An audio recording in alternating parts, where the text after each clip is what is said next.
문희정의 핫 키워드. 가장 뜨겁고 궁금한 국제 이슈를 분석하는 시간입니다. 문희정 국제정치평론가 전화 연결돼 있습니다. 평론가님 안녕하세요.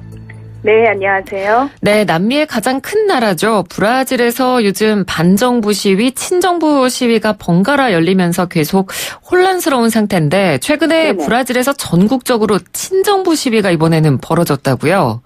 네, 그렇습니다. 이 브라질 현지 언론에 따르면 현지 시간으로 26일 전국 27개 주 150여 개 도시 거의 모든 지역에서 자이르 보우소나루 대통령의 지지자 수천 명이 친정부 시위를 벌였는데요. 이들은 보우소나루 대통령의 국정의제에 협조하지 않는 의회와 연방대법원의 해체를 요구했습니다. 네. 브라질 진보운동 등 극우 성향 사회단체 10여 곳이 SNS를 통해 조직한 것으로 알려진 이번 집회에서는 이 보우소나루 대통령의 국정 운영 발목을 잡는다는 이유로 중도와 좌파 진영 정당과 의회, 또 연방대법원을 강력하게 비난했는데요. 이 당초 시위대에 직접 합류할 예정이었던 보우소나루 대통령은 직접 참석하지는 않았지만 SNS에 동영상을 올려서 시위는 자발적으로 이루어졌으며 국민이 낡은 정치와 관행에 반대한다는 뜻을 표시했다며 지지 의사를 밝혔습니다. 네. 이번에 친정부 시위가 일어나게 된 이유가 있습니까? 네, 이 보우소나루 대통령의 공약이었던 연금 개혁안에 대해서 의회가 협조하지 않는다는 것이 직접적인 명분이었는데요. 이 보우소나루 대통령은 대선 후보 시절부터 연금 제도를 개혁하지 않으면 브라질을 파산할 것이라고 주장하면서 현재 공무원 등에게 연금으로 지급되는 약 1조 헤알, 우리나라 돈으로 295조 원을 절감해서 경제정책의 자금줄로 사용한다는 방침을 밝힌 상태입니다. 하지만 보우소나루가 이끄는 사회자유당의 의석이 브라질 하원에서 차지하는 비중은 10%에 불과해서 다른 정당들의 협조가 반드시 필요한데요. 네. 이 현재 하원에 단 한 석이라도 의석을 보유한 정당은 무려 27개로 이 중 좌파 야권은 6개 정당, 135석을 차지하고 있고요. 이 나머지 324석은 20개 정당이 나눠서 가지고 있는데 이들은 중도 진영으로 분류가 되고 있습니다. 그리고 이 모두는 연금 개혁안에 반대 입장을 밝히고 있습니다. 네. 사실 이번 친정부 시위는 보우소나루 행정부가 교육 예산을 삭감하겠다고 밝힌 것과 관련해서 지난 15일에 열린 대규모 반정부 시위에 대한 맞불 차원이기도 한데요. 이 반정부 시위가 열린 이후에 보우소나루 대통령이 자신의 SNS를 통해서 자신이 입법, 사법, 행정부로부터 엄청난 압박을 받고 있어 국정 운영이 제대로 이루어지지 못하고 혼란이 계속되고 있다면서 이런 상황을 벗어나기 위해서는 더 강력한 지지가 필요하다고 촉구했고 이에 지지자들이 맞불 시위를 기획한 겁니다. 네. 좀 대통령이 직접 시위를 조장한 것이 아닐까 뭐 이런 의혹도 약간 드는데 네네. 그러면 이렇게 할 정도로 보우소나루 대통령의 국정 장악력이 지금 떨어지고 있는 건가요? 네, 이 보우소나루 정부는 1980년대 중반 군사 독재 정권이 끝나고 민주주의가 회복된 이래 등장한 브라질 역대 정부 가운데 의회 기반이 가장 취약하다는 평가를 받고 있는데요. 예. 취임 5개월밖에 되지 않은 대통령에게 탄핵 얘기가 나올 정도로 정치적 위기를 겪고 있다는 분석도 나오고 있습니다. 이 현재 야권 10여 개 정당이 초당적으로 반보우소나루 연대를 모색하는 움직임까지 포착되고 있는데요. 이 전통적으로 경쟁 관계를 유지해온 좌파 노동자당과 중도인 브라질 사회민주당까지 포함돼 있어서 이 주로 좌파 진영 중심으로 논의되던 연대가 이 중도까지 확산될 수 있을지에 관심이 주목되는 상황입니다. 네, 뭐 물론 의회와는 사이가 좋지 않더라도 대통령 당선될 당시에 장점으로 꼽혔던 부분들은 여전히 효과가 좀 나고 있을 것 같은데 어떻습니까? 네, 이 브라질의 가장 훌륭한 대통령 하면 사실 룰라 대통령이잖아요. 네. 근데 이분이 부패 스캔들로 구속되고 난 이후에 보우소나루는 자신은 그런 부패로부터 자유롭다는 점을 상당히 강조를 했거든요. 하지만 장남인 플라비우 보우소나루 상원 의원이 하원 의원이던 2010년부터 2017년까지 부동산 편법 거래를 통해 얻은 300만 헤알, 우리나라 돈으로 약 9억 원을 돈 세탁한 의혹으로 이 사법당국의 조사 대상에 올라 있는 상황입니다. 예. 또 보우소나루의 자유주의적 정책들에 열렬한 지지를 보내던 시장과 경제계 역시 이 최근 들어서 기대했던 만큼 경제 성장이 희망이 보이지 않자 점차 비관론으로 돌아서고 있는데요. 이 브라질 중앙은행이 100개 민간 컨설팅 회사들의 자료를 종합해 발표하는 주례 경제 동향 보고서에서는 올해 성장률 전망치가 10주 연속 하락하면서 1.49%까지 낮아져 보호소나루 효과가 실종되고 있다고 진단하기도 했습니다. 네. 한편 지난 4월 말 여론조사에서는 대통령의 국정수행 평가에 대해서 긍정적으로이라고 답한 응답자가 35%에 그쳤는데요. 부정적이라는 응답이 27%, 무응답이 7%로 나타났는데 이 집권 4개월째를 기준으로 보호소나루 정부의 국정수행에 대한 긍정적인 평가는 역대 정부와 비교해서 24년 만에 가장 저조한 수치라고 할 수 있습니다. 네. 그러면 이번에 일어난 친정부 시위로 인해서 이런 반보호소나루 분위기가 조금 희석될 가능성도 생긴 건가요? 그렇진 않은데요. 이 카를로스 멜로 상파울루 인스페르데 정치학과 교수는 블룸버그 통신과의 인터뷰에서 이번 시위는 큰 반향을 일으키지 못했다며 회가 기존 태도를 바꾸지는 않을 것이다. 이렇게 분석을 했습니다. 다른 전문가들 역시 친정부 시위가 보우소나루 대통령에게 그리 큰 도움이 되지는 못할 것이다. 이렇게 전망을 했는데요.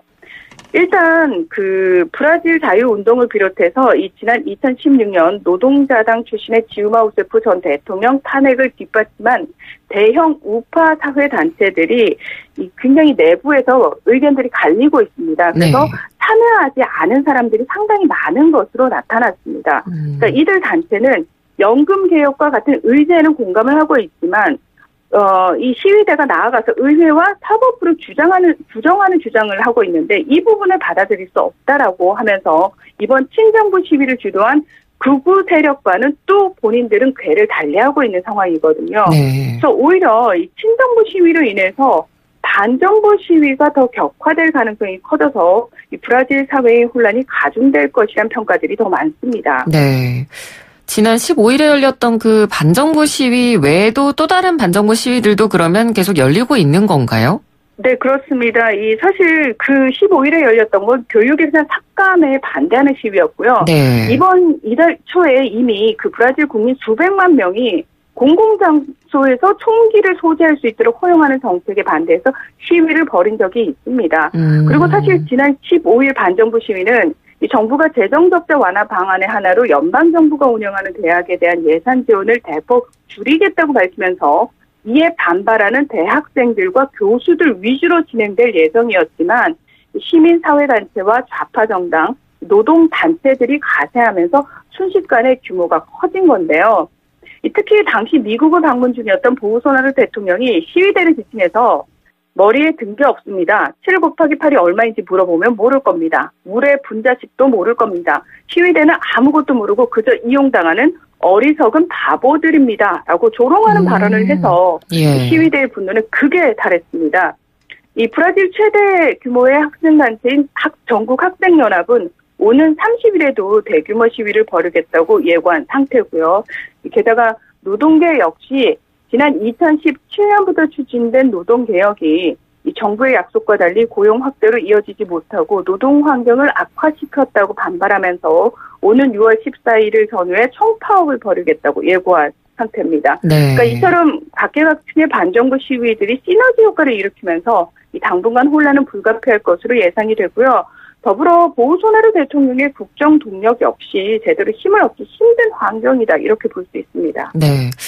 그런데 이 보우소나루 대통령이 당선될 당시부터 이 극우 세력들에 대한 우려들이 어느 정도는 예상이 됐을 것 같은데요.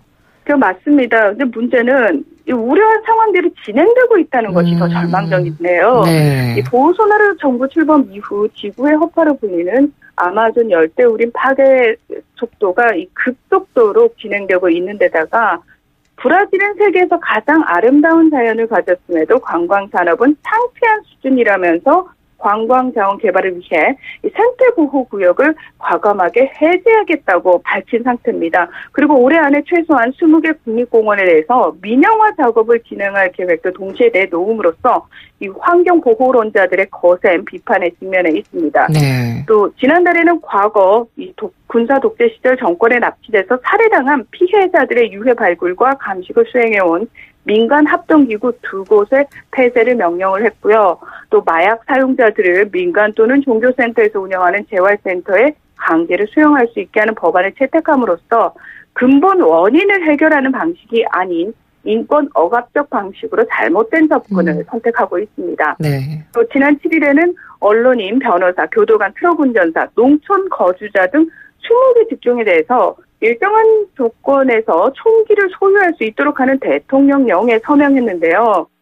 이 공공치안 전문가들이 보소나루 정부는 총기에 대한 접근이 쉬워질수록 폭력 범죄가 늘어난다는 연구 결과를 무시하고 있다고 지적했듯이 매년 6만 건이 넘는 강력 사건 중 70%가 넘는 총기 사건의 위험률이 더 가중되지 않을지 우려되는 상황입니다. 네.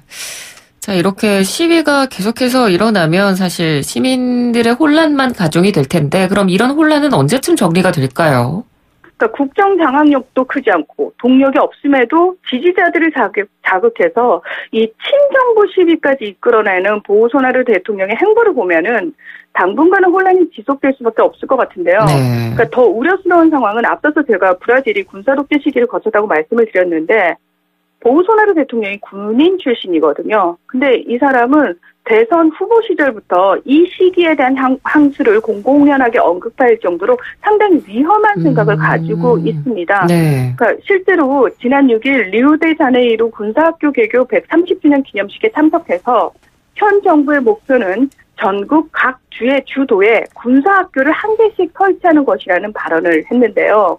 그러니까 재정 적자로 교육 예산을 30% 삭감하겠다면서도 이 상파울루시 북부 지역에 있는 캠푸지 마르티 공항 부지에는 브라질 최대 규모의 군사학교 건설을 진행 중이라고 밝혀서 반발이 상당합니다. 네. 또 지난 3월에는 군부 쿠데타와 군사 독재 정권을 옹호하는 발언을 했다가 역풍이 불자 군부 쿠데타를 기억하는 것이 잘못된 과거를 되돌아보고 브라질의 미래를 위해 무엇이 옳은지를 생각하자는 뜻이었다고 해명하는 일도 있었는데요.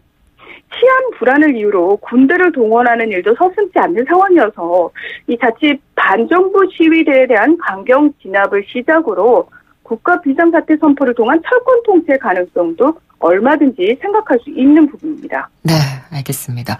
오늘 말씀 잘 들었습니다. 고맙습니다. 네, 고맙습니다. 네, 지금까지 문희정 국제정치평론가였습니다.